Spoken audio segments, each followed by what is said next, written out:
Então a gente não pode esquecer que para o jovem, lembra, ele não pensa a longo prazo. Esse cérebro não consegue fazer isso. Ele não executa essa função ainda. Então, não adianta falar em algo que vai acontecer depois. Ele só vai ter a realidade, a noção do prazer de agora. Então, esse é um jeito que não dá certo. Agora, será que tem um jeito que dá certo? Né? Você deve estar me perguntando aí. Eu fico pensando. Fala aí para mim, o que você pensa? Que jeito você daria para dar certo, influenciar um comportamento de um adolescente que está querendo se envolver com situações de risco, né? E eu vou te contar que uma maneira mais adequada é a gente buscar o motivo desse envolvimento, né? Nesse caso específico, desse exemplo que eu dei, o que leva a pessoa a buscar o uso da droga. Mas a gente ter a clareza de que esse cérebro, ele não pensa nas consequências, ele não vai fazer esse link de, se eu, né, fazer esse pensamento, vamos dizer assim, eu tô usando droga, tá gostoso, tô sentindo isso. Ele não vai pensar, mas eu não tô usando meu cérebro para aprender, eu não tô usando o meu tempo para estudar, eu não tô me dedicando para algo que eu vá aproveitar lá depois na minha vida, no futuro. E por que ele não faz esse tipo de pensamento? Porque esse cérebro ainda não está pronto.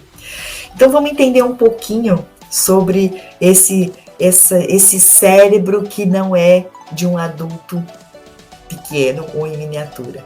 O cérebro, essa coisa de os jovens ficar testando os limites, né?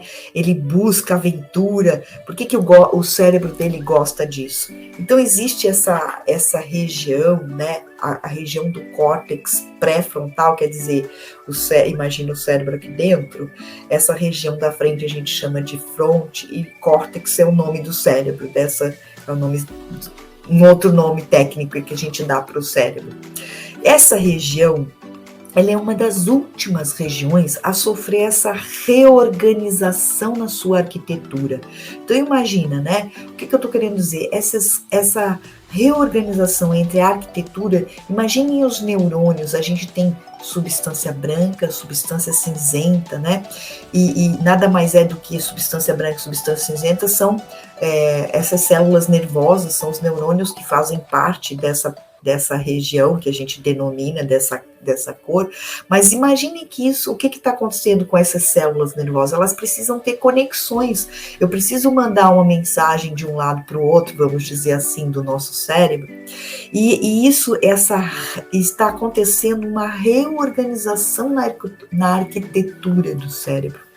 Então, e consequentemente nessas conexões, né? Então nessa fase de 10 a 19 anos, o cérebro que não tem essa parte ainda desenvolvida, ela é incapaz de antecipar consequências das ações. Ele vai agir, mas ele não vai pensar no que pode acontecer no depois, né? Então, na opinião da neurociência, o funcionamento do córtex pré-frontal, ele depende, então, desse refinamento das suas conexões. Ou seja, ele precisa eliminar algumas conexões que estão em excesso na região cinzenta do córtex cerebral, né, dessa região do córtex. Então, vai acontecer uma redução, vamos dizer assim, a gente vai pôr no lixo o que não está servindo, né? De forma analógica, eu estou contando para você. O que não é conveniente nessa região, o cérebro está eliminando. E na outra região, né, que a gente chama de substância branca, o que está acontecendo? Acontece uma mielinização, e essa mielina é uma capa de gordura que existe justamente como um isolante térmico um isolante elétrico, desculpa, dessas fibras nervosas para permitir a transmissão da mensagem, né, dos sinais nervosos de uma região do cérebro para outra e acontecer essa comunicação, vamos dizer assim, essa integração das funções nas partes diferentes do cérebro. Então, eu tenho que regiões específicas do cérebro, onde eu preciso fazer essas conexões, essa comunicação elétrica entre uns neurônios e outros, e para quê? Para que ele funcione de forma adequada. E para traduzir tudo isso que eu estou falando, para não ficar confuso e deixar bem claro para você, imagina assim, o cérebro, ele tem duas regiões, a gente tem uma separação, vamos dizer assim, né? Todo mundo já viu mais ou menos o desenho do cérebro, mas vamos imaginar que nós temos dois lados do cérebro, um hemisfério direito, um hemisfério esquerdo, e eu tenho a região da linguagem espalhada, tanto de um lado quanto do outro. Para que aconteça essa comunicação nos dois lados cerebrais, para que eles se conversem melhor,